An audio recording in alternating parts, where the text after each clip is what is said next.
Email response management and tracking. What happens after the sequence stops because somebody responds to us? How do we stay organized and make sure that we're putting out thoughtful responses and we don't drop the ball?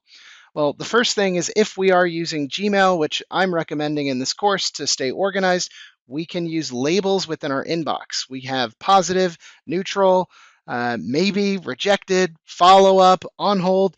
You decide which labels you want to create and use those consistently. Again, the best tool for doing any of this stuff is the one that you will use. If it means something to you, then carry on using it. Any system is better than no system at all. Email open tracking is something that every once in a while, like I'm fascinated where I've recommended this stuff like I've recommended Streak for years.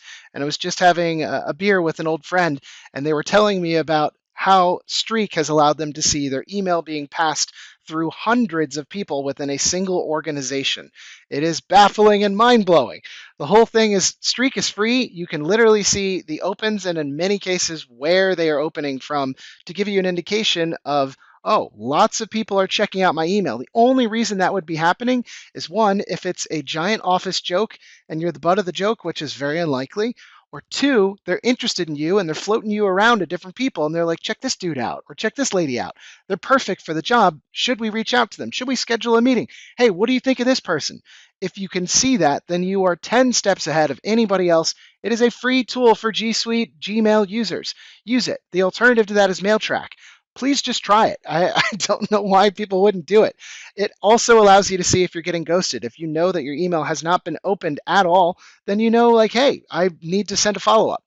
So the best tool for tracking, honestly, like it really depends. I would say for consistency, yes, using a Google Sheet would be really nice, or even a Notion template. You could potentially just focus in on using the different tags within Gmail and use that as kind of your main focus. I've given you various templates to work from.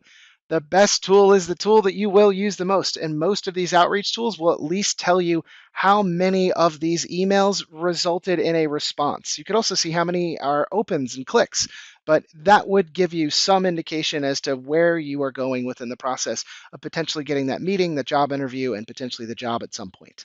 Remember this outreach decision tree specifically for LinkedIn? It's kind of the same thing. We need to start building some of the responses and making sure that we're templating them out so that we're able to handle lots and lots and lots of responses.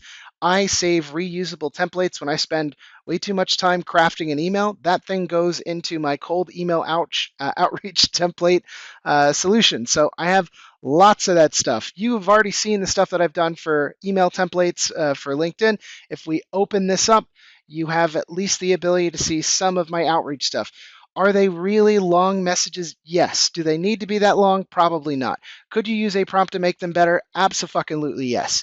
You decide what makes sense for you, but this is a resource for you to use.